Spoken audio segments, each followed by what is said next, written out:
bendición. Salimos llenos.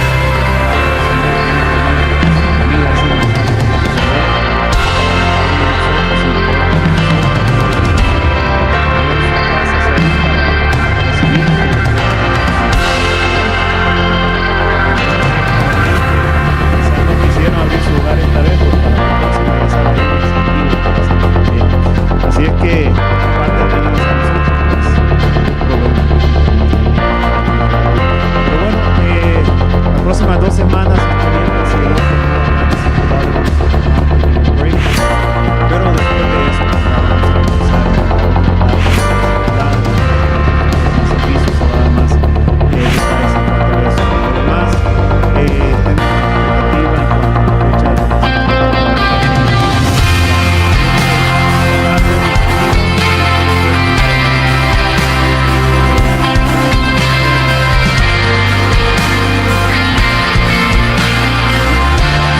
Es hermosa, hermanos. Buenas tardes.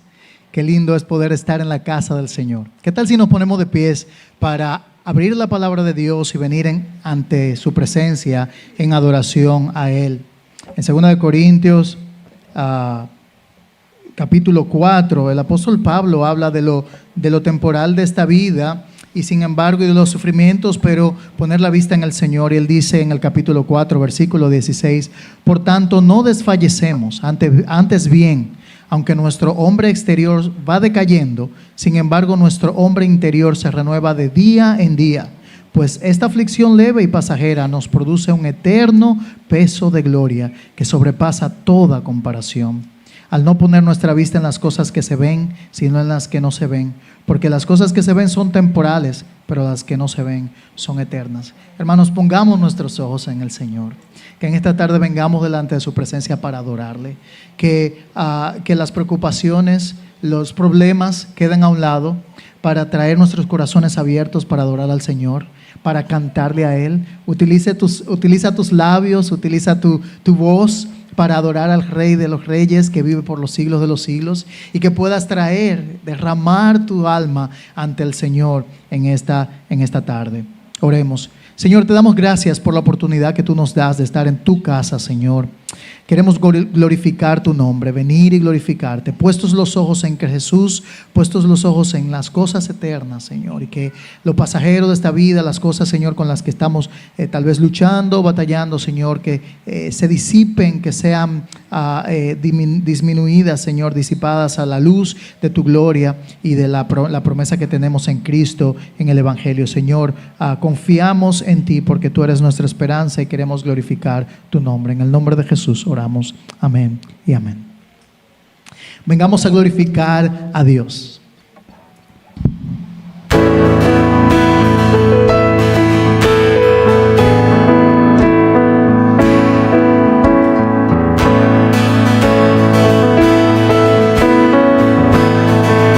Venid, glorificad a Dios. Glorificad a Dios, el Padre del Señor.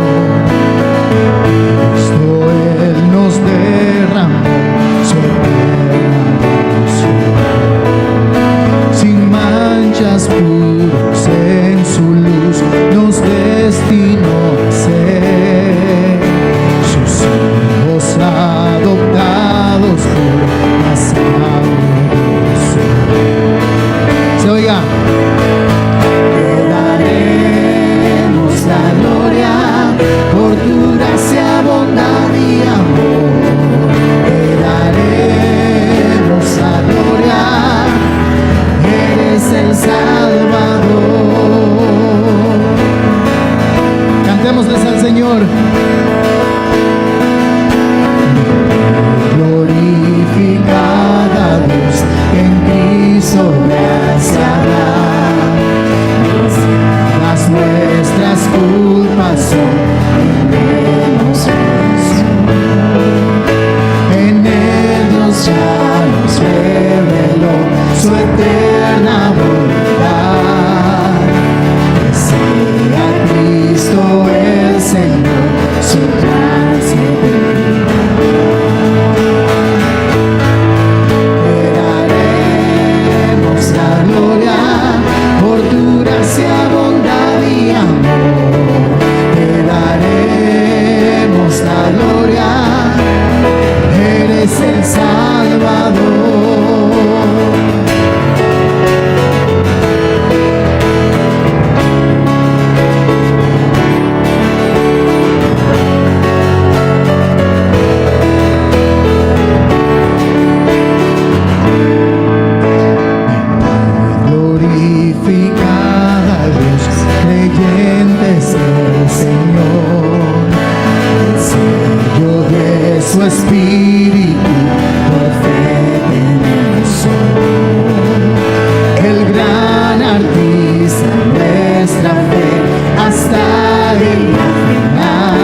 Sigamos cantando al Señor, mi alma esperará en Él.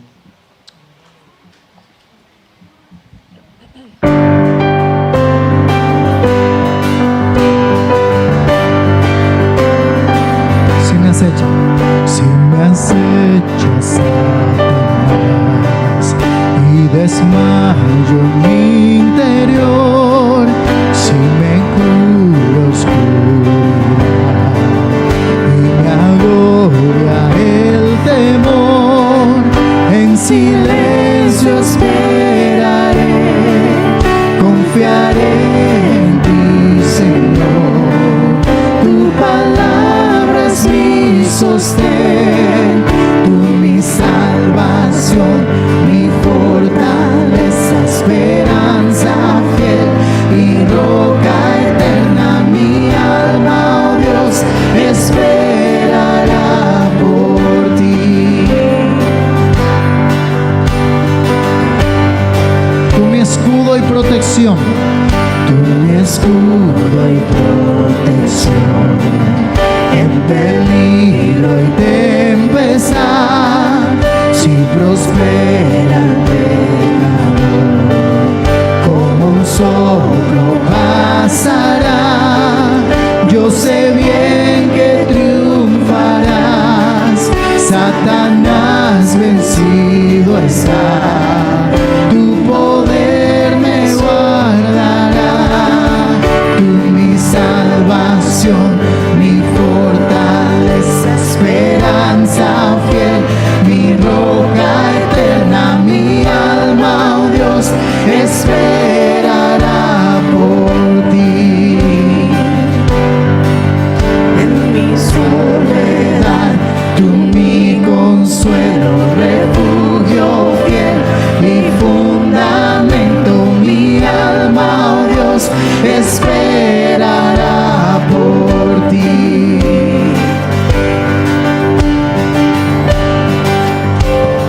Cuán inexplicable, cuán inexplicable amor, no merezco tu bondad, por tu obra de expiación encontré en ti la paz.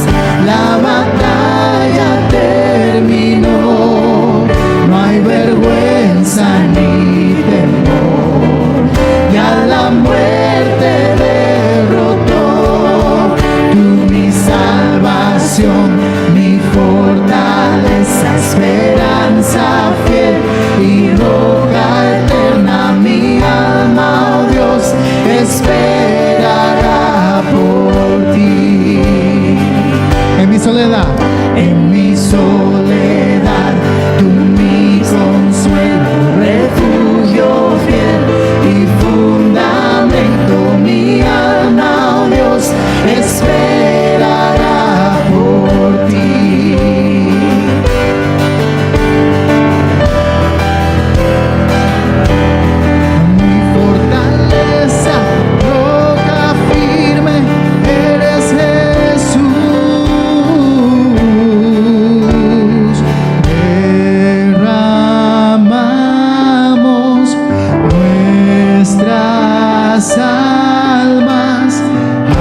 Exaltamos tu nombre, Señor. Derramamos nuestras almas delante de ti, Señor. Te alabamos, Señor. Te bendecimos porque tú eres Dios. Señor, tú eres nuestro Salvador y reconocemos nuestra necesidad de ti. Reconocemos que tú eres el Salvador, tú eres Dios, nosotros no, Señor. Que dependemos de ti. Nuestra vida está escondida con Cristo en Dios y, Señor, que tú eres nuestro refugio, nuestro consuelo. Señor, nuestra esperanza.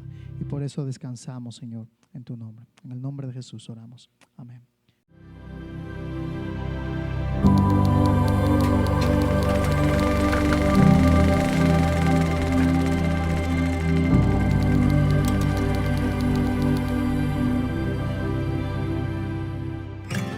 ¿Por qué Cristo tenía que nacer de una virgen?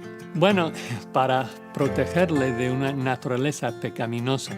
Cuando comenzamos a leer la Biblia en Génesis, vemos de que Dios hizo al hombre a su imagen y semejanza en Génesis 1 y 2. Pero luego en Génesis 3, Adán y Eva pecan y reciben una naturaleza pecaminosa, o sea, corrompen su naturaleza. Y unos versículos más tristes de la Biblia entonces se encuentran en Génesis 5, en donde dice que Adán fue creado a semejanza de Dios.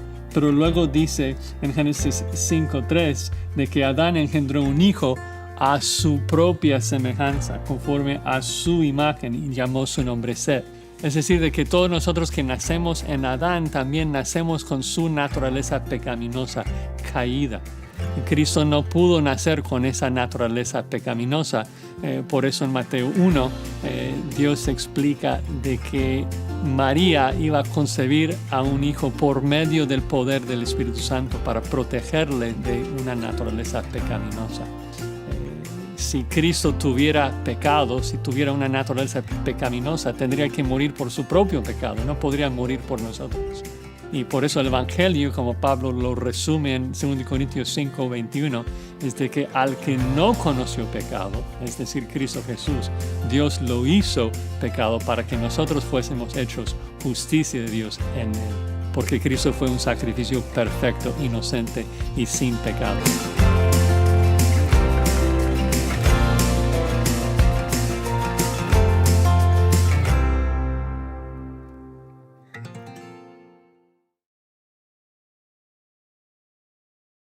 Es el compartir todas las cosas. La Biblia nos dice en Hechos 2:44, todos los que habían creído estaban juntos y tenían todas las cosas en común. Vendían todas sus propiedades y sus bienes y lo compartían con todos, según la necesidad de cada uno. Nosotros entendemos que físicamente como iglesia tenemos necesidades de sillas, de un templo, de electricidad, que hoy en estos calores sabemos cómo está. Y también tenemos un llamado como creyentes a entender el principio de que todo lo que tenemos es del Señor. Ese principio aplicado a la iglesia significa los diezmos y las ofrendas. Y no son más que expresiones de adoración a Dios, porque queremos que la obra de Dios físicamente glorifique su nombre también. Es el tiempo, hermanos, de los diezmos y las ofrendas, donde nosotros cumplimos nuestra responsabilidad de adorar el nombre de Dios, también con lo que tenemos. Si es primera vez que estás acá, no te sientas comprometido a hacerlo. Esta es una expresión de adoración y compromiso que como iglesia hacemos para nuestro Dios. Así que mientras los ujieres se preparan, nosotros oramos por los diezmos y las ofrendas. Padre, te damos gracias porque todo lo que tenemos es gracias a ti. Nuestra cuenta de banco, nuestra propiedad, nuestro vehículo, todo lo que, Señor, tenemos en nuestras manos, no es nuestro sino es tuyo. Nosotros simplemente somos mayordomos de los bienes que por tu gracia hemos recibido. Como buenos mayordomos, Señor, queremos adorar tu nombre y exaltarte a través de los diezmos y las ofrendas. Toma esto que te damos para el beneficio de tu obra y de tu iglesia. No porque lo necesites, Señor, sino porque nosotros necesitamos adorarte de esta forma. Bendice este tiempo y a mis hermanos. En el nombre de Jesús. Amén.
muestra su amor para mí, en que envió a su Hijo a morir en la cruz, su sangre limpió mi maldad.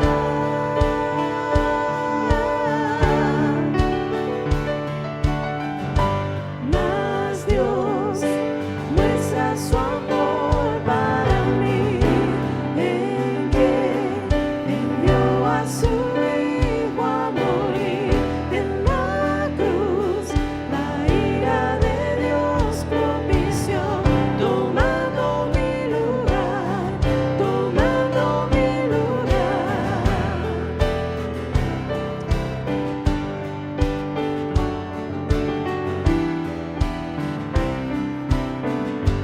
En las tinieblas. En las tinieblas ciego anduve yo, en oscuridad rumbo a la destrucción, lejos de Cristo, separado de Dios. Mas Dios muestra su amor para mí, en que envió a su Hijo a morir en la cruz, su sangre limpió mi maldad.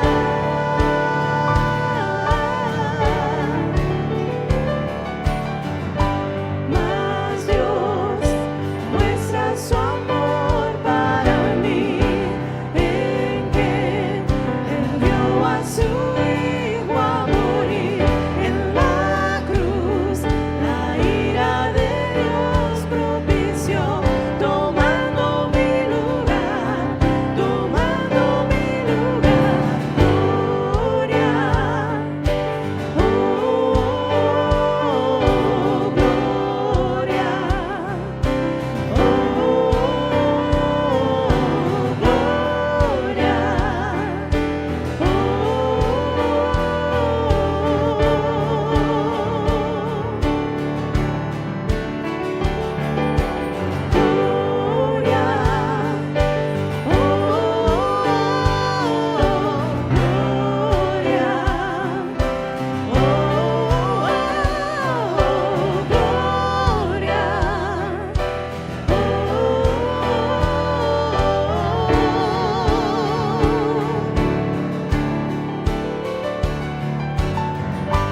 Mas Dios muestra su amor para mí, en que envió a su Hijo a morir en la cruz, su sangre limpió mi maldad.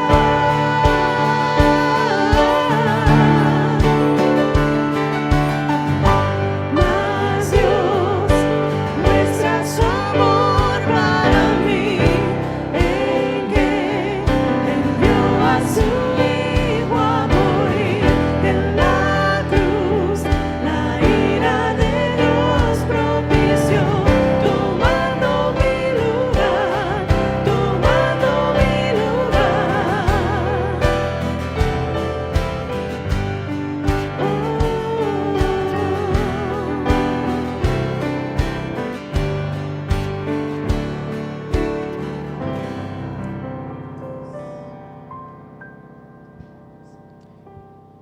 Mas Dios muestra su amor para con nosotros, en que siendo aún pecadores, Cristo murió por nosotros.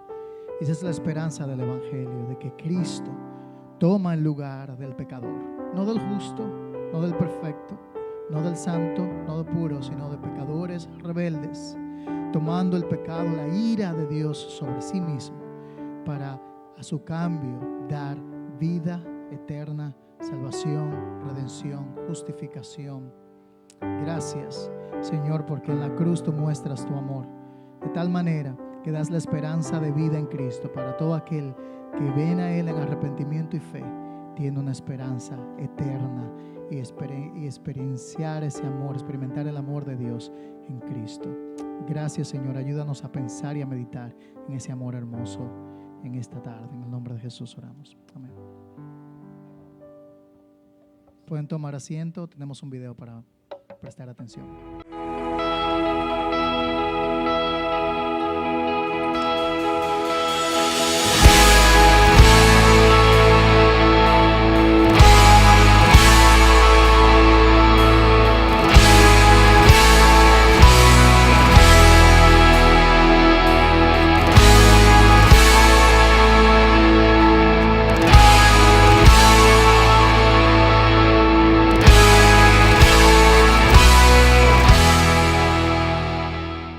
Hermano Paul Washer, ¿qué es el discipulado? Enseñar con el propósito de conformar al estudiante al carácter y las obras de Jesucristo. Cristo siempre es la meta. Entonces, yo prefiero esta definición porque muchas personas en el día de hoy, especialmente los jóvenes, siempre están pensando en crecer en conocimiento. Y el conocimiento es absolutamente necesario, conocimiento bíblico. Pero conocimiento no es el fin, es el medio por el cual llegamos al fin. Y el fin es conformidad a la persona de Jesucristo. Es muy importante, hermanos. Podemos ver lo mismo en Santiago, que no solamente debemos ser oidores de la palabra, sino también hacedores de la palabra. Es difícil crecer en conocimiento, pero es más difícil vivir el conocimiento que tenemos. Y es la meta. Y es una lucha por toda la vida. Yo tengo más que 35 años en la fe, pero todavía es lo más difícil para mí, aplicar, obedecer lo que he aprendido. Nos llega ahora el tercer manual de esta serie. Este manual, Descubriendo el Glorioso Evangelio. Este manual de doctrina trata especialmente sobre soteriología bíblica, la doctrina de la salvación. Trata los temas de la obra de Cristo desde su vida y cumplimiento hasta las implicaciones de su muerte en la cruz. Explora los conceptos la sustitución penal, propiciación, reconciliación, el punto crucial en la mediación de Cristo, el sacrificio expiatorio, su sepultura y su resurrección, y cómo todo eso se conecta con el mensaje del Evangelio. Es un excelente manual para profundizar sobre lo que la Biblia dice sobre cómo puede un Dios justo perdonar a pecadores injustos. La clave está en Cristo.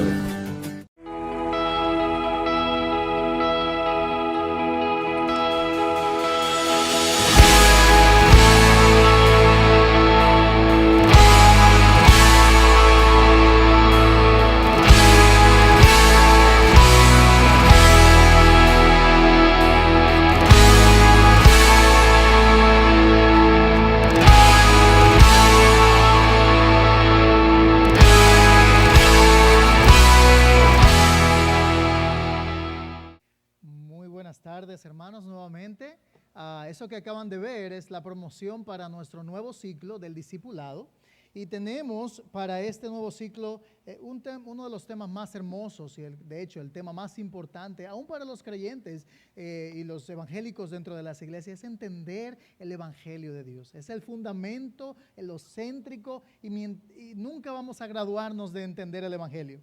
Más necesitamos el Evangelio. Así que le estamos invitando a poder ser parte de esta aventura, este paso a paso que vamos a ir llevando juntos, de cómo crecer en el Evangelio. Pablo decía, porque no me avergüenzo de ¿qué?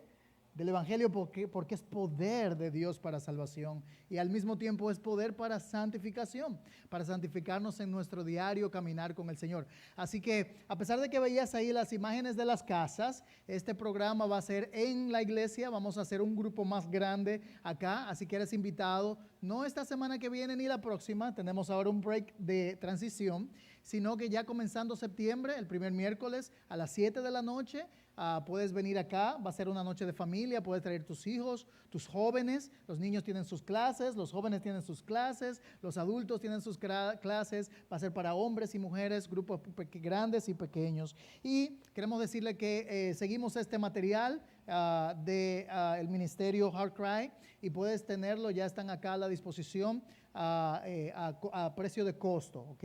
Creo que son $150, ¿no? No, mentira. $14 a precio de costo. Puede pasar a buscarlo con Julio y puede adquirirlo. Sí, también el Ministerio Heart Cry son tan generosos que también está gratis el PDF en línea si quieres tenerlo de manera electrónica. Pero si te gusta físico para que puedas llenarlo, ahí está disponible. Al final puedes pasar a recogerlo al fondo y va a ser una aventura hermosa. De hecho, hermanos, fuimos motivados a comenzar esta serie precisamente por este libro. Este libro te va a dar una visión hermosa de lo que significa la obra de Cristo y cómo aplicarla a tu vida. Así que en este momento ahora vamos a compartir la palabra de Dios, pero los niños también aprenden de la palabra de Dios. Así que todos los niños hasta el 5º grado, los 10 años de edad, pasan a sus clases con sus maestros y ellos también van a aprender de la palabra de Dios. Así que todos los niños hasta el 5º grado, 10 años de edad.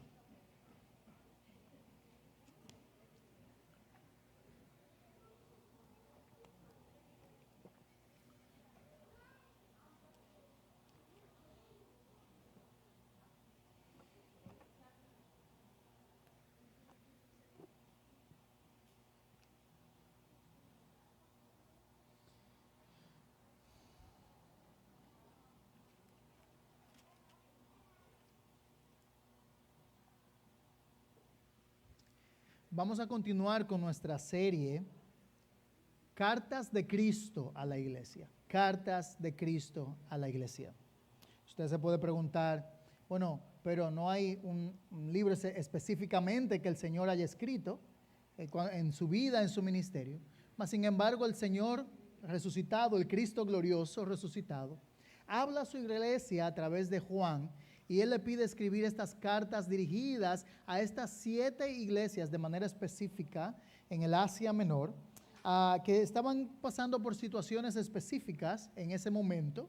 Mas, sin embargo, es unas cartas que están dirigidas no solamente a esas iglesias locales en particular, sino que eran intencionadas por el mismo Señor para ser leídas entre las iglesias y que hoy nosotros podamos también tener el mensaje, meditar en ese mensaje del Señor a las iglesias. En esta tarde vamos a leer el mensaje de Cristo a la iglesia de Esmirna. La carta de Cristo a Esmirna es Apocalipsis, capítulo 2. Apocalipsis capítulo 2 y vamos a leer el versículo 8 al 11. Apocalipsis 2, versículo 8 hasta el 11. Dice así la palabra de Dios. Cuando lo tengas listo, puedes ponerte de pie y vamos a leerlo todos juntos. Si necesitas una Biblia, tenemos Biblia disponibles atrás y también el pasaje está en la pantalla. Dice así la palabra de Dios.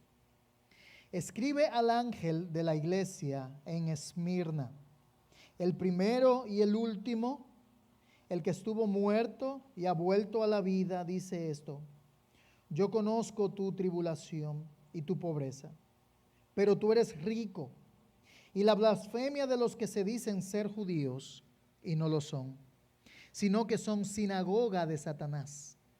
No temas lo que estás por sufrir. Yo te digo que el diablo echará a algunos de ustedes en la cárcel para que sean probados y tendrán tribulación por 10 días. Sé fiel hasta la muerte y yo te daré la corona de la vida. El que tiene oído, oiga lo que el Espíritu dice a las iglesias. El vencedor no sufrirá daño de la muerte segunda. Oremos. Padre, gracias por tu palabra hermosa, gracias por tu revelación que nos das para meditar en ella. Danos, oh Dios, corazones sensibles, oídos abiertos, a escuchar tu palabra, a escuchar tu voz. Habla a nuestros corazones, Señor. Que este ejemplo de esta iglesia en Esmirna pueda ser de motivación, que tu mensaje a esta iglesia sea de motivación a nosotros hoy día. Que seamos motivados de saber de que tú eres el Señor, el primero y el último. Tú eres el resucitado Salvador y que no hay nada que pasemos en esta tierra, tribulación o angustia, que nos separe de tu amor y que nos aleje de ti, Señor. Así que gracias por este mensaje, por tu palabra. Háblanos, en el nombre de Jesús oramos. Amén y amén. Pueden tomar asiento.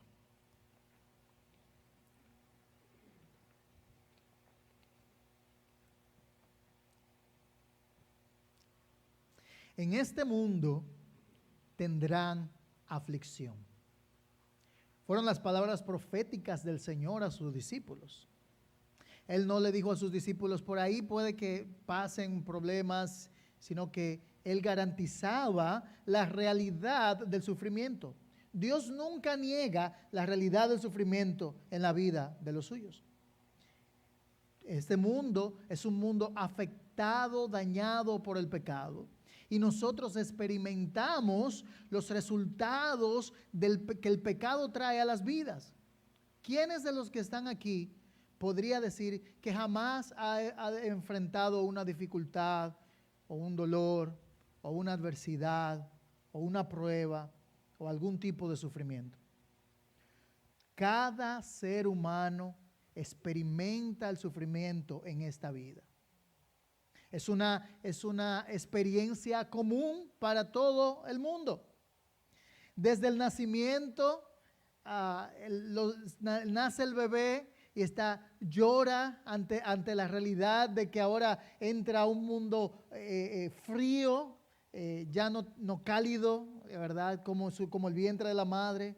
En tiempos antiguos los doctores le pegaban una nalgada y ahí recibía el primer dolor, donde el niño sale del vientre entendiendo que entra a un mundo de dolor, Puedes ver en tu vida que has pasado por cosas difíciles. A veces nos preguntamos por qué pasamos por situaciones, angustias, dificultades, por qué luchamos con estas cosas, por qué entendemos que esto es una realidad alrededor nuestro. A veces somos decepcionados, a veces somos heridos, a veces somos maltratados o a veces somos malentendidos. A veces el dolor viene de fuera, de personas desconocidas o alejadas de nosotros. A veces el dolor viene de los más cercanos a nosotros mismos. Pero independientemente de la fuente del sufrimiento, del dolor, todos experimentamos el dolor y el sufrimiento. Es una realidad de la vida. El sufrimiento en este mundo tiene un origen. Dios no crea el sufrimiento en el sentido de dentro de la belleza de la creación, sino que el pecado trae como consecuencia este efecto del mal, el efecto del pecado. Es expresado ahí en el jardín del Edén cuando Dios le dice a Eva, vas a dar ahora a luz a tus hijos con dolor, serán multiplicados tus dolores. El sufrimiento es una realidad. El sufrimiento nos habla de que el pecado es una realidad y de que Dios dice la verdad. Ahora, no podemos escapar del sufrimiento. No hay nada que podamos hacer para decir, yo quiero llegar a una circunstancia donde yo jamás sufra. Lamentablemente, de alguna u otra manera vamos a experimentar el sufrimiento. Ahora, lo que nosotros nos queda como seres humanos, si no podemos evitar el sufrimiento, es entender qué propósito tendría el sufrimiento en medio de la creación de Dios. ¿Por qué Dios permite el sufrimiento? ¿Por qué un Dios bueno, un Dios de amor, permite el sufrimiento en el mundo? Hay muchas cosas que podríamos decir y argumentar en cuanto a la presencia del sufrimiento en la experiencia humana. Pero hay algo cúspide de que debemos entender, de que el sufrimiento tiene un propósito que trasciende este mundo, esta tierra. Es porque el sufrimiento existe, y es porque el sufrimiento y el dolor existe, que ha sido posible la salvación y la redención del ser humano. Es a través del sufrimiento que el Hijo Santo de Dios pasa a través del fuego del sufrimiento en la cruz del Calvario para a través del sufrimiento dar salvación y vida abundante a aquellos que creen en Él. Si no existiera el sufrimiento, hermanos, no hubiera posibilidad de salvación o redención para nosotros. Así que, por supuesto que algo malo, algo doloroso, como el sufrimiento, Dios lo utiliza para la obra más grande en la historia, que es la obra de Cristo en la cruz. El sufrimiento tiene un propósito, que es a través de que el sufrimiento de Cristo los seres humanos pueden ser salvos. Por lo tanto, ya ahora el sufrimiento toma una luz diferente. Tiene un propósito mayor, tiene un propósito que trasciende. Por supuesto, el sufrimiento no es agradable. El sufrimiento no es algo que buscamos, mas sin embargo es algo que vivimos, es parte de la vida. De hecho, no solamente el sufrimiento existe en primer lugar para la gloria de Dios a través de Cristo en el Evangelio, traer salvación a la humanidad, sino que también el sufrimiento es un instrumento en manos del Dios Creador para moldear nuestras vidas y nuestro carácter, y aún moldear al creyente a la imagen de Cristo. Sin el sufrimiento, nuestra experiencia en la vida cristiana fuera diferente. Es porque cuando las cosas van bien, nos acostumbramos al bienestar, nos acostumbramos a la tranquilidad, y muchas veces, como es la historia lo demuestra, nos olvidamos muchas veces de Dios en el momento de la abundancia y del bienestar. Pero muchas veces a través del sufrimiento, Dios va a usar esa prueba y ese dolor en tu vida para sacar algo mayor que jamás hubiera podido ser aparte de esa circunstancia. El sufrimiento viene a ser como un horno, o más bien el alto horno, en el cual Dios pone tu vida cual metal precioso para ser pasado por el fuego y entonces ser purificado de la maleza, de la escoria del pecado en tu vida. El sufrimiento también puede tornarse como un instrumento en las manos del Señor. Así que el sufrimiento no es todo mal.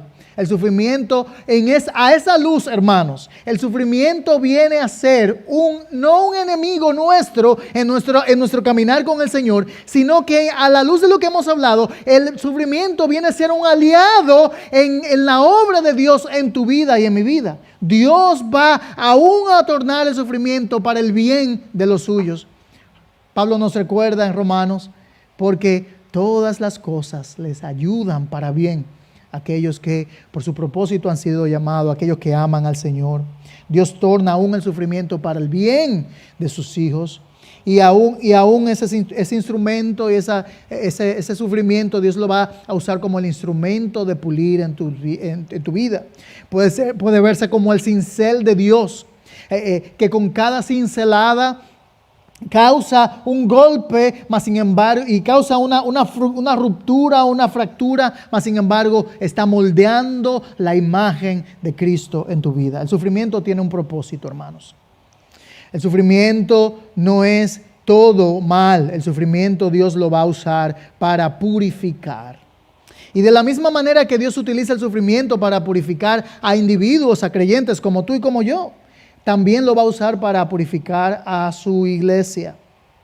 A lo largo de toda la historia de la humanidad, la iglesia de Cristo, los hijos de Dios, han pasado por dificultad, ha pasado por persecución, ha pasado por pruebas y situaciones de sufrimiento. Y paradójicamente, increíblemente, es a través del sufrimiento que la iglesia a través del tiempo ha sido más solidificada, su pureza ha relucido con más fuerza y sus raíces más profundas. Incluso las escrituras van a poner un paralelo o una conexión entre la persecución, sufrimiento y la madurez y la fortaleza espiritual.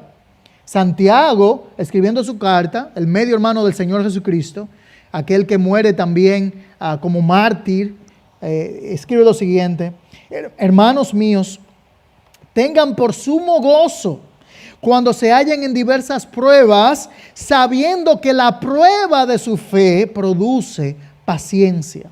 Mas tenga la paciencia su obra completa para que sean perfectos y cabales sin que os falte cosa alguna. Ven, hermanos, la prueba, la dificultad, Dios la está usando para la madurez, la edificación, la compleción de los suyos. Y Pedro también tiene la misma idea. Pedro escribe, la carta primera de Pedro está bañada de ese aliento y de entender el propósito del sufrimiento. Y él le dice a los hermanos en 1 Pedro 5, después que hayan padecido un poco de tiempo, Él mismo, Dios, los perfeccione, los afirme, los fortalezca y lo establezca. ¿Ven? Dios está fortaleciendo, estableciendo, perfeccionando y afirmando a los suyos, aún a través del instrumento del sufrimiento. Así que, hermanos, el sufrimiento tiene un propósito. El sufrimiento tiene un propósito en las manos del Señor. Por supuesto, hay sufrimiento desproporcionado, hay un sufrimiento del mal, pero el sufrimiento en las manos de Dios tiene un propósito.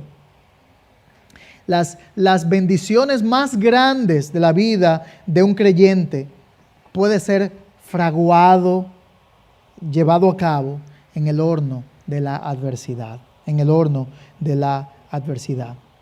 Así que la persecución, el sufrimiento ha purificado la iglesia de Dios, ha depurado la iglesia del Señor del pecado y ha afirmado la realidad de la fe de muchos. ¿Por qué?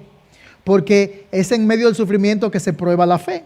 De hecho, cuando vas a las Escrituras, siempre vas viendo que la prueba es la prueba de la fe. Y va probando la fe para ver la pureza, la veracidad, la calidad de la fe de algunos. Y Dios ha usado esa persecución y ese sufrimiento muchas veces para despojar a su iglesia de hipócritas. ¿Por qué? Porque aquellos que profesan una falsa fe, aquellos hipócritas, no permanecen cuando enfrentan la persecución. ¿Por qué? Porque los falsos creyentes no quieren soportar dolor y sufrimiento. Así que aún Dios purifica a su iglesia y prueba a través de la persecución refinar la fe genuina de cada uno. Y muchos descubren la pureza de su fe y otras y ese mismo sufrimiento destruye la fe falsa. Así que el mismo sufrimiento que purifica la fe de algunos destruye la fe falsa de otros. Porque como en el fuego, la pureza del material del oro resurge, las escorias son sacadas de lado, son destruidas. Asimismo, la persecución obra para ese bien. Así que, hermanos, habiendo dicho eso y sin comenzar, solo como introducción, vamos a llegar ahora a la iglesia de Esmirna. Es el mensaje de Cristo a una iglesia sufriente. A una iglesia sufriente.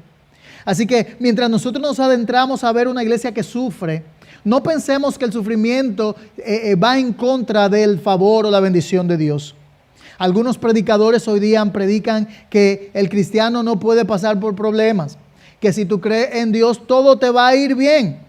De hecho, algunos dicen que mientras más tú haces para Dios es como un trueque, que Dios es como una máquina dispensadora. Tú le das a Dios y Dios entonces tiene que dar más. Y que si tú tienes fe, entonces eso significa que vas a prosperar económicamente, que tu casa será más grande, que tu auto será mejor, que tu cuenta bancaria va a crecer. Y predican un evangelio, el evangelio de la prosperidad, aquello que todo va bien. Mas sin embargo, eso no es lo que nos presentan las Escrituras. Nuestro Señor Jesucristo sufrió, padeció por nosotros, dejándonos ejemplo para que sigamos sus pisadas. Y yo, el maestro y Señor, dice el Señor, fui perseguido, fui maltratado, cuanto más ustedes. El evangelio nos dice que hay sufrimiento, pero tiene un propósito en la mano del Señor. Y definitivamente Dios tenía un propósito para esta iglesia, la iglesia de Esmirna. Todo lo que el Señor va a decir a esta carta es un ánimo hermoso a esta iglesia. No conocemos mucho de esta iglesia en Esmirna, aparte de lo que tenemos aquí. Esta iglesia se entiende que fue fundada por el mismo apóstol Pablo o por discípulos de Pablo en su ministerio de la gran ciudad Éfeso que vimos la semana pasada. Éfeso era la ciudad más grande de esa zona y desde ahí el apóstol Pablo ministró 3 años en esta ciudad y es muy probable de que haya sido iniciada por el mismo apóstol Pablo o por algunos de los creyentes que se convirtieron de su ministerio. Así que en esta ciudad la vida también era igual, muy parecida a las ciudades de la vida de entonces. Estaban bajo el Imperio Romano, tenían una tradición griega en muchos sentidos, pero a diferencia de Éfeso, la ciudad de Esmirna, las personas de Esmirna, tenían digamos, una aspiración o una inclinación a la adoración al mismo emperador. De tal modo que Esmirna se convirtió en un lugar donde se adoraba de manera evidente y más que en otros lugares al mismo emperador romano. Durante el emperador Domiciano, de hecho, llegó a ser un pecado capital que ocasionaba la muerte, negarse a ofrecer sacrificios a ese emperador. Así que era una iglesia que estaba también batallando la cultura, los diferentes dioses, era una cultura politeísta, mas sin embargo dentro de esa cultura politeísta, entre los dioses que tenía Esmirna, tenía un énfasis marcado en adorar al emperador romano. La historia nos habla un poco de Esmirna, a través de la historia de uno de sus mártires más famosos, que fue el Policarpio. Policarpio era uno de sus ancianos, el anciano de la iglesia, y fue ejecutado unos 50 años después del tiempo de Juan. Así que por eso conocemos un poco la ciudad de Esmirna. Se encuentra en la misma zona de Asia Menor, cerca de las pequeñas ciudades que rodeaban a Éfeso. Mas sin embargo, al contrario de Éfeso, Esmirna sí era una ciudad portuaria. Y estaba ubicada en un lugar privilegiado. La palabra Esmirna viene del hebreo, que se traduce en la palabra mirra, que es una sustancia, como sabemos, que se usaba como perfume para diferentes cosas, pero más que todo para el perfume y el trato de los cuerpos en la muerte. Así que esta asociación del nombre de Esmirna con la mirra también hace una conexión, porque la iglesia de Esmirna estaba sufriendo hasta la muerte. Así también la mirra trae aroma al Señor, un aroma hermoso a las personas que están alrededor. Asimismo, la vida de la iglesia de Esmirna, siendo perseguida, siendo maltratada, estaba trayendo un olor fragante de fidelidad al Señor.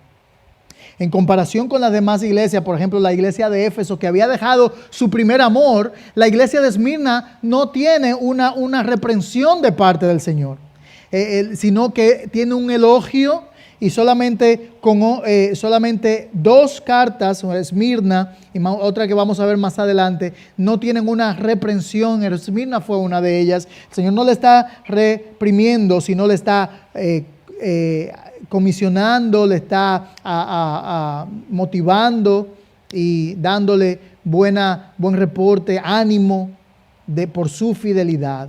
Ahora, como estos creyentes en la ciudad de Esmirna eran fieles al Señor, pasaba con ellos lo que pasa hoy día también. Porque ellos amaban a Dios, el mundo los odiaba.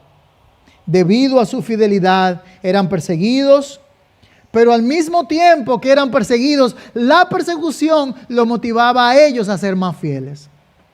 Hermanos, nosotros vivimos en un mundo que más y más y más está en contra de los valores cristianos. Es un mundo que cada vez más se va tornando de manera rápida en contra de los valores del creyente. Y mientras más amamos a Dios, mientras más nos aferramos a los principios de la palabra de Dios, más estamos viviendo en contra de la sociedad que nos rodea y más desprecio y aún odio, aborrecimiento del mundo. Si quieres amar al Señor, estás en un camino que va en contra de la sociedad, y eso era realidad para Esmirna. Ellos amaban al Señor, ellos amaban a Dios, pero la ciudad y los demás personas sin Cristo lo odiaban. Era una ciudad que estaba aliada con el Imperio Romano, a tal punto de que ellos tuvieron favores específicos privilegios de Roma por su adoración. De hecho, amaban tanto a Roma, la ciudad de Esmirna, que no solamente adoraban al rey, sino que adoraban a la misma ciudad de Roma. Hicieron un templo para la ciudad de Roma. Era una ciudad hermosa también. Era la ciudad, en un punto se dijo que la ciudad de Esmirna era la ciudad más hermosa en Asia, porque estaba ahí situado en un golfo, es el golfo del mar Egeo, y tenía esa bendición de un excelente templo. Así que aún hoy en día la ciudad de Esmirna sigue bajo el nombre de la ciudad turca de Izmir. Así que es una ciudad que todavía hoy en día está en sus puertos y la belleza todavía aún persiste. Es la ciudad turca de Izmir. Durante diferentes momentos esta ciudad fue destruida y fue reedificada, pero la podemos ver aún hoy en día bajo el nombre de Izmir. Ahora, cuando el Señor va a la iglesia y escribe a esta iglesia, no viene como en Éfeso en una actitud de darle una reprensión, sino un elogio. Y el elogio dice, dice, y escribe el ángel de la iglesia en Esmirna. Nos hablamos la semana pasada de que la interpretación más probable de esto está escribiendo a los ancianos, a los pastores de la iglesia, a los mensajeros de la iglesia. En ningún otro lugar de la Biblia se escribe carta a un ángel, a un ser sobrenatural, sino más bien a hombres mensajeros de Dios. Escrito al líder de la iglesia entre los demás ancianos, y él escribe: el primero y el último, el que estuvo muerto y ha vuelto a la vida, dice esto. Es interesante la introducción. Otra vez, ese primero y el último que está hablando ahí es una relación o una punto directo al Señor Jesucristo, que es el cual que se presenta a sí mismo como el primero y el último. En el capítulo 1, el versículo 17, no temas, yo soy el primero y el último, el que vive y estuve muerto.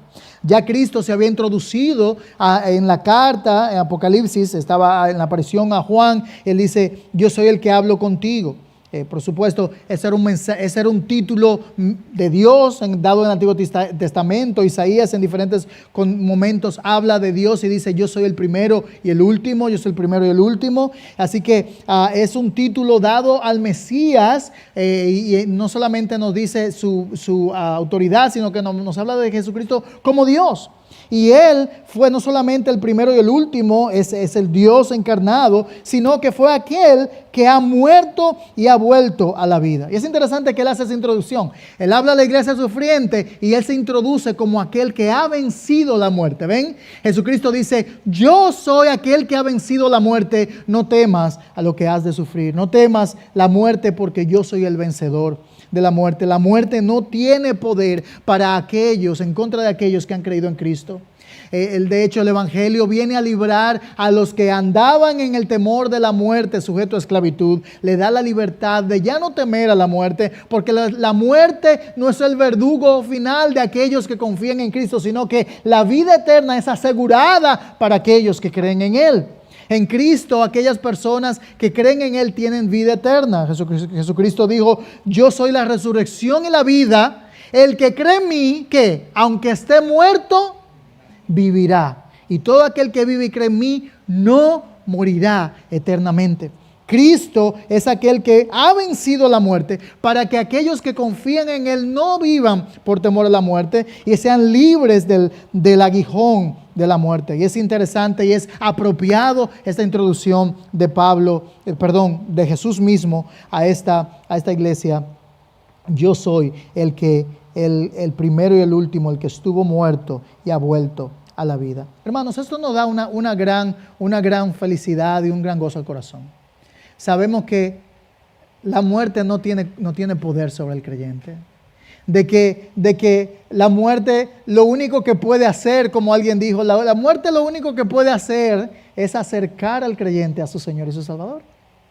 No hay un miedo, no hay un temor, no hay una desesperanza, que en Cristo la muerte ya no es nuestro amo, no nos esclaviza. Vivimos libres de saber de que separado de este cuerpo, muerto de este mundo, estamos cerca en presencia del Señor. Así que lo más que puede hacer la muerte al creyente es acercarlo a la promesa de la salvación eterna. La muerte no tiene poder sobre aquellos que confían en Cristo. Y hermano, yo no sé cómo eso resuena en tu mente, pero cuántas veces nosotros vivimos con temor y vivimos en esta tierra preocupados por las cosas de esta tierra, y nos preocupamos tanto por esta vida, sabiendo, hermanos, de que nada de lo que nos pasa acá, de que Dios guarda la vida del creyente. Si tú has venido a Cristo en arrepentimiento y fe, tienes una seguridad eterna. No tienes que temer a enfermedad, no tienes que tener un temor a una noticia de una enfermedad terminal, o no tienes que tener un temor al pavor repentino, como dice el salmista, sino que aquellos que están en Cristo no temen, porque nuestra vida está en Cristo y la muerte no nos domina. Ese es el Señor que se introduce a esta iglesia, y Él le dice lo siguiente: yo conozco tus obras. Si así bien como Cristo conocía la obra de Éfeso, que eran obras buenas, pero vacías de pasión y de amor por el Señor, asimismo Él conoce el corazón y las obras de la iglesia en Esmirna. Y Él le dice a la iglesia: yo conozco tus obras, yo conozco lo que haces. Pero el Señor dice: también conozco ¿tú qué? Tu tribulación y tu pobreza. Yo conozco tu tribulación. Yo conozco lo que estás pasando. Hermano, ¿cuántas veces el diablo quiere decirnos en nuestra mente o nosotros mismos decir: nadie me entiende, yo estoy solo, nadie sabe lo que mi corazón sufre, nadie puede decirme lo que yo he pasado, lo que yo he vivido, lo que yo estoy experimentando, y esto difícil, tan difícil que yo estoy viviendo, nadie me entiende? Hermano, Dios te entiende, porque Él conoce la tribulación de los suyos. Él conoce lo que pasas, el dolor, la prueba, la tribulación. Él conoce, y Él estaba presente. Ahora, qué interesante, ¿no? Ese conocer no solamente que yo escuché da la idea de que el Señor está presente aún en el sufrimiento de ellos.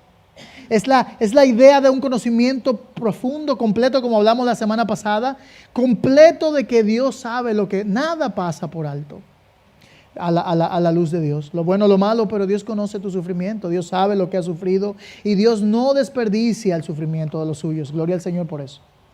No hay sufrimiento sin propósito para el creyente. Nada escapa de la visión del Señor.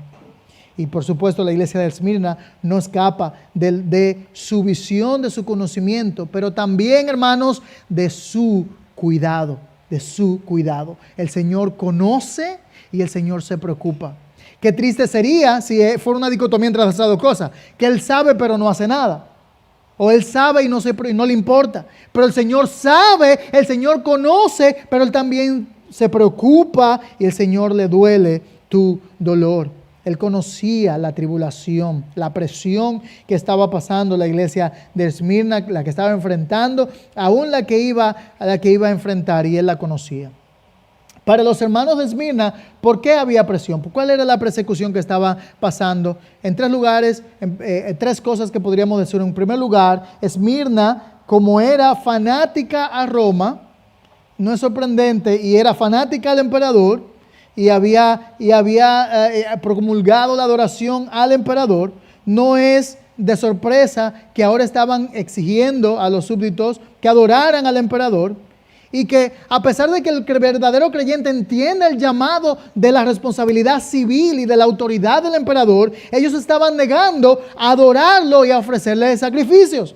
Y por esto se les acusa entonces de ¿qué? De rebeldes, de problemáticos, ¿verdad? Y provocó la ira del gobierno. En segundo lugar, no solamente se negaban a adorar al emperador, sino también ellos se negaban a participar en las otras propagandas y y participar en esas religiones paganas. No solo Esmirna adoraba al emperador, sino que también adoraba a otros dioses. Entre los dioses que la ciudad de Esmirna tenía estaba el dios Zeus, el dios Apolo, la diosa Afrodita, Esculapio, no sé, no me pregunte quién es ese, y también Cibeles. Todos estos dioses estaban presentes con todo al por mayor y detalle. Y por supuesto los cristianos rechazaban recuerden que los romanos eran panteístas, o sea, ellos creían en muchos dioses, mientras más dioses más. Y es interesante que los cristianos, por creer en un solo Dios, ellos decían, ustedes no creen en todos los dioses que creímos. Por eso los cristianos eran considerados ateos. Y eran acusados de ateos porque ellos no creían más que un solo Dios, en el Dios invisible. Como ellos creían en el Dios invisible, no tenían estatuas y templos con estatuas para el Dios, ellos eran considerados ateos. Y como eran ateos, entonces, y no se inmiscuían en las actividades religiosas paganas, entonces ellos se les veía como ellos eran elitistas, eran antisociales y rechazaban participar en ella. Usted puede decir, bueno, eso fue hace mucho tiempo, no tiene que ver con nosotros. No hace muchos años atrás, se desató una gran persecución en México, en la provincia de Chiapas, donde se dio una situación similar a esta que está describiendo acá. Los cristianos ahora habían venido a creer en Cristo, ahora se estaban negando a participar de lo que cada pueblito tenía como participaciones paganas. Están tan aferrados a sus tradiciones católicas que las patronales, por decir así, y las otras festividades del pueblo, ellos lo hacían como algo comunal. Quiere decir esto: vamos a hacerle una estatua a tal santo o a tal cosa. Todo el mundo tiene que contribuir para construir la estatua. Vamos a llevarle sacrificio de comida. Entonces todo el pueblo tenía que contribuir. Entonces los hermanos de Chiapas, México, dijeron, no podemos contribuir con eso. Nosotros estamos de acuerdo, cumplimos nuestro deber, pagamos los impuestos, pero no podemos contribuir con estas acciones paganas.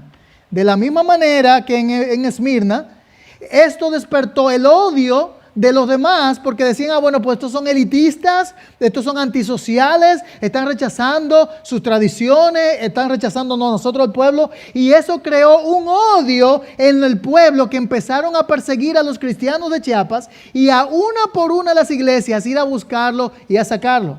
Algunas iglesias fueron de repente rodeadas de personas que venían con palos y machetes. Otros que sabían dónde vivían, porque son pueblos pequeños, lo iban a buscar y tenían que salir corriendo en la noche con simplemente lo que tenían encima. Y fueron causó a tal punto una migración de pueblo en pueblo donde iban saliendo. Eran expulsados de este pueblo, se iban a otro pueblo, ahí en el pueblo los expulsaban también, iban saliendo, perdiendo todas sus propiedades y prendiendo todas sus cosas, su casa, sus propiedades, todos sus animales. Tenían que salir corriendo por sus vidas. Bueno, esto era el caso de Esmirna. Lo mismo que pasa hoy día.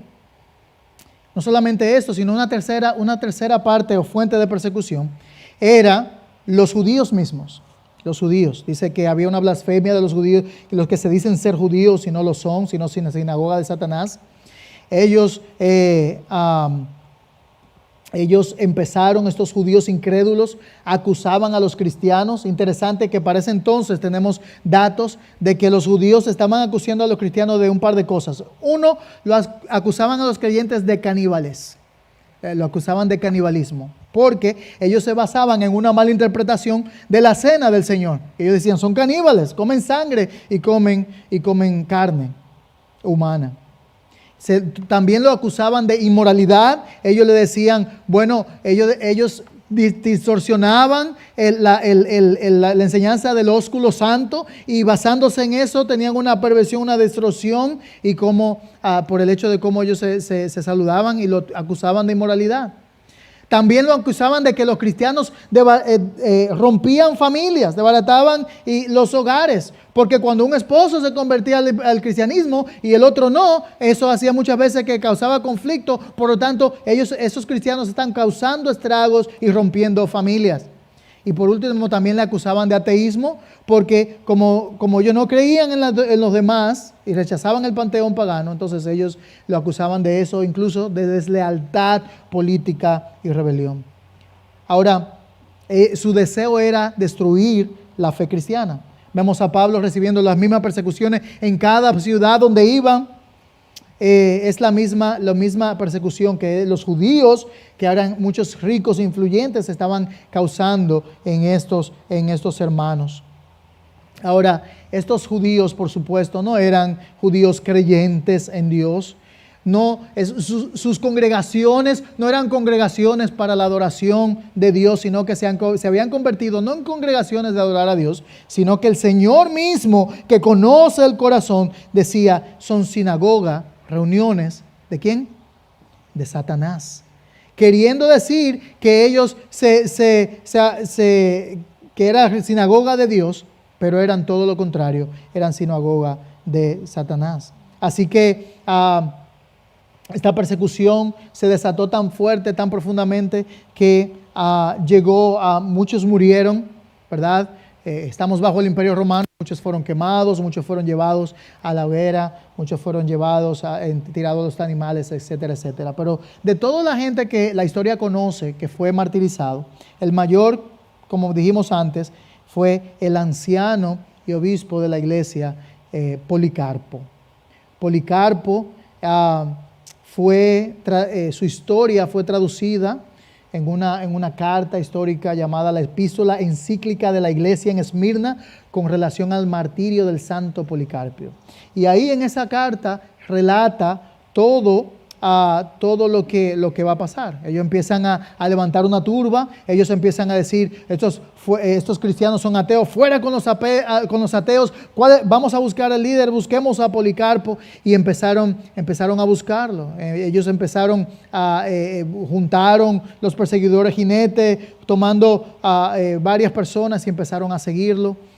Policarpo había decidido quedarse ahí y no ir de la ciudad y enfrentar la situación. Fue convencido por algunos de que él tenía que irse, él se fue a otro lugar, pero el lugar donde él llegó, habían unos jóvenes creyentes, y al llegaron a este joven que fue torturado, y él entonces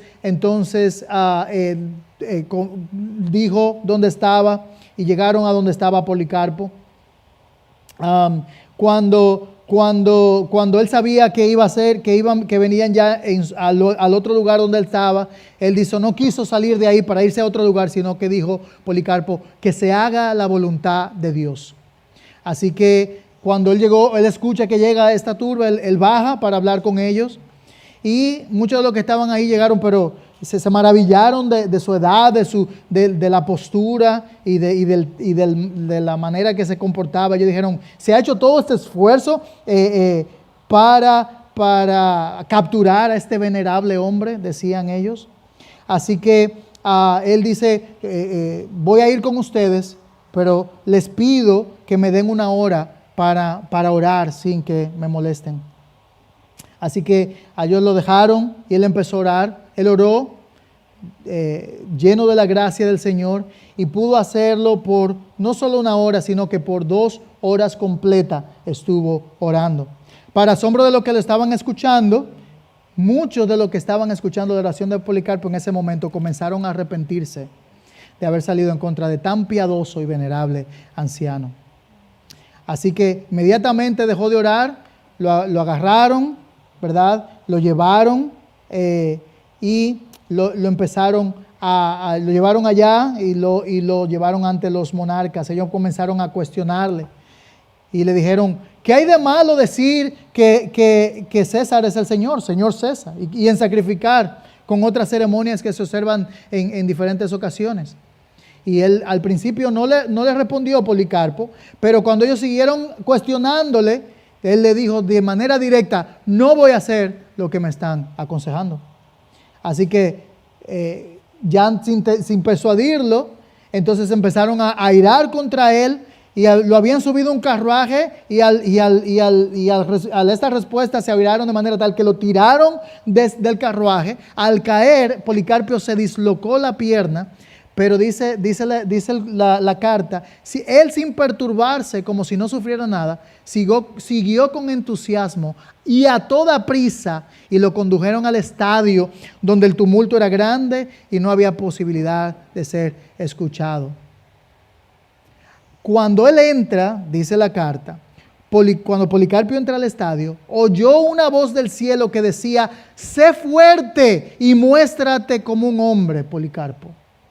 Nadie vio quién le habló, pero algunos de nuestros hermanos que estaban presentes escucharon su voz. Otros pudieron escuchar la voz que le estaba diciendo. Así que cuando trajeron a Policarpo al lugar, se acercó el procónsul y le preguntó que si era Policarpio. Él dijo que sí, que lo era. Él trató otra vez de persuadirlo de que negara a Cristo. Y él le decía: mira, tenga consideración de su anciana edad y otras cosas similares. Jure por la suerte del César, arrepiéntese y diga: fuera con los ateos. Pero Policarpio, contemplando con semblante severo toda la multitud de perversos paganos, él dijo, entonces, y agitando su mano hacia ellos, él miró al cielo y dijo: fuera con los ateos, y mirándolo a ellos. Entonces el procónsul le diciendo: jure y lo libertaré, niegue a Cristo. Y Policarpio dijo, y estas son unas palabras famosas que han pasado por la historia, dice Policarpio: 86 años.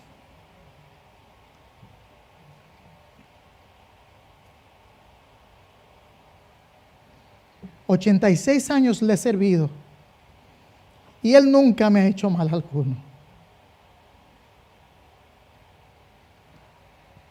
¿Cómo entonces puedo blasfemar a mi Rey, mi Salvador? 86 años le he servido y él nunca». Y cuando el procónsul, a pesar de lo que le respondió, le dice: jure por la suerte del César. Como usted en vano me apremia, dice eso, debo jurar la suerte del César, desconocer a quién y pretender desconocer quién yo soy. Declaro aquí con denuedo, le dice, soy cristiano. Y si usted quiere conocer cuáles son las doctrinas del cristianismo, desígneme un día y las escuchará. Y el procónsul respondió: persuada a las personas.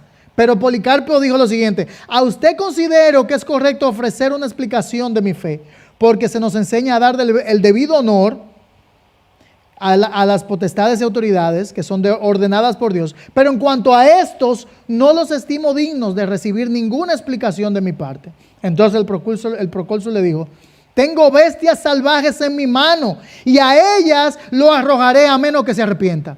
Pero Policarpio respondió: entonces llámelas, porque no estamos acostumbrados a arrepentirnos de lo que es bueno a fin de adoptar lo que es malo. Y para mí es bueno cambiar de lo que es malo a lo que es correcto. Y una vez más el procónsul le dijo: haré que el fuego lo consuma para que lo destrocen las bestias salvajes si no se arrepiente. Pero Policarpio dijo: usted me amenaza con fuego que arde durante 1 hora y después de un poco se extingue. Pero ignora del fuego del juicio venidero y del castigo eterno, reservado para los impíos. Pero, ¿por qué se tarda usted? Lleve a cabo lo que desea.